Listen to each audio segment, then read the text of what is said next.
Good morning. It is a beautiful but hot, excruciatingly hot day here in Austin, Texas. And recently, I lost yet another automobile. I gave my truck to my college-aged son who is out of state. So we're down a car, and I borrowed a buddy of mine's old military Jeep, which is fantastic and lots of fun. But it has no doors and no windows. It has a soft top. And I drove here today with the wind blowing in my face. So my allergies are awful, and my hair's a little bit crazy, my beard's a little bit crazy, but there was no way I was going to miss filming with you all this morning. And today I'm going to talk to you about how to fight well in recovery. I'll start with one of my favorite quotes I've ever heard from Mike Tyson, of all people. And he said, everybody has a plan until they get punched in the face.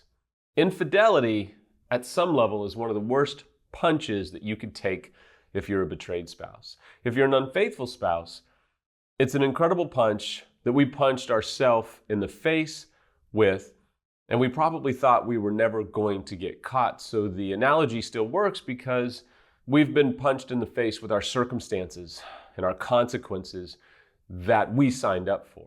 If you're a betrayed, you know that infidelity was a punch that you wish you never had to take, and if you could give it back, you certainly would. And everybody says what they would do if their spouse cheated on them until it actually happens to them. Yes, it is incredibly easy to imaginarily assess what one would do until it actually happens. And I love the metaphor of a fight. I have been in a number of fights. I grew up in a really difficult neighborhood and had lots of fights come my way, most of which I never really asked for, to be honest with you. And playing college and professional baseball, I was in a lot of fights that way. Those fights are different. There's some fights that are just trashy, really. You're just talking trash, there's pushing, there's shoving, there's this and that. And then there's fights where the police come because it's an all-out brawl, it is out of control, and you're afraid for your life. I've been in those. And if you've come to be with me this morning, I'm pretty convinced you're in the middle of probably one of the biggest fights of your entire life. If you've never been in a fight before, the thing about a fight is it reveals what's going on inside of you. And being in a fight scares the hell out of you. And you come to a moment where you can still keep getting the crap beat out of you, or you can choose to fight back. And I think recovery, whether it's unfaithful or betrayed, is about learning how to fight back, but to fight back well. And I'll give you a few examples of how to fight well in a few moments. But the thing about a fight is it reveals what's inside of you. It reveals what is on the interior walls of our character and our integrity. Now, I know there's some funny sayings out there. One of them is, well, I didn't lose that fight, I just learned. We lose some fights. Not everybody makes it in recovery work. Not every marriage survives. Not every relationship can be healed. It is a fight to save your relationship. It is a fight to heal yourself. It is a fight to heal your marriage, to heal your children, to heal the aftermath of what you're facing. It is a fight. It's not a physical fight. It is a mental and emotional, psychological fight that requires help and care. But if you feel like you're in a fight right now, that's okay. That's normal. A few days ago, I was coming home. It was 9 o'clock at night. Was going about 55 miles an hour. And I was borrowing one of my best friend's car that happens to be 1 year old. It's a beautiful GMC, and somebody decided to turn in front of me for no apparent reason. I think they were on their phone. I had enough time to push the brake in a split second. I crushed their car. They spun into another car. I was able to stop right in the middle of the intersection.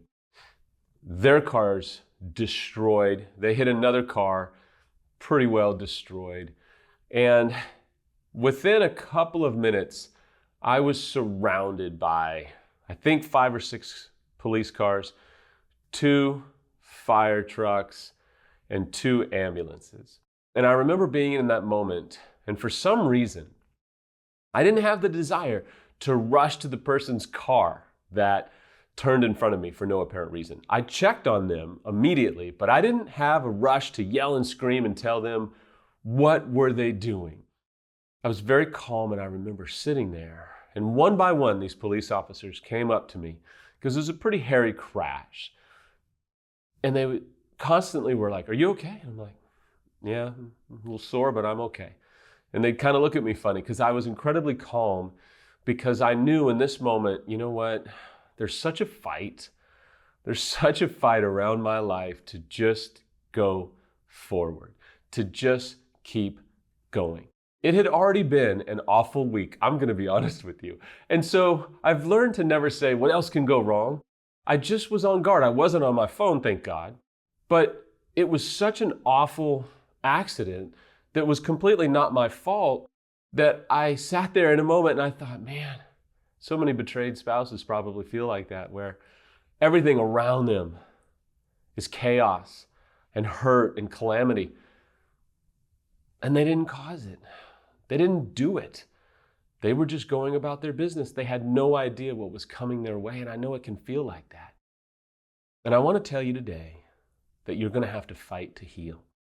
And you might wonder, well, Sam, I'm not used to fighting like this. Well, this is how you become a fighter, by fighting.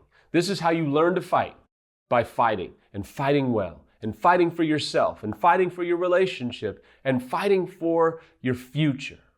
This is how you do it. Number one is you care for yourself. Now that can seem like, how is that a fight? Because you have to fight to do it. You have to fight to prioritize it. You have to decide, you know what? I'm going to stand up for myself, and I'm going to fight for myself. I'm going to do the work, get the help, take a course, find a therapist that's an expert, find a support group, read a book, do the things that my support group is telling me to do, or I'm going to go find a support group, and it's not going to be easy, and I'm going to be surrounded by probably some drama, but I'm going to do it. Number two is I'm going to befriend myself. And you might think, Sam, that's a little bit weird. Yeah, it's weird because we're so used to shaming ourselves and attacking ourselves and being down on ourselves. Whether unfaithful or betrayed, we can so easily say, I'm so stupid, I'm such a this, brah, brah, brah. No, it's a fight.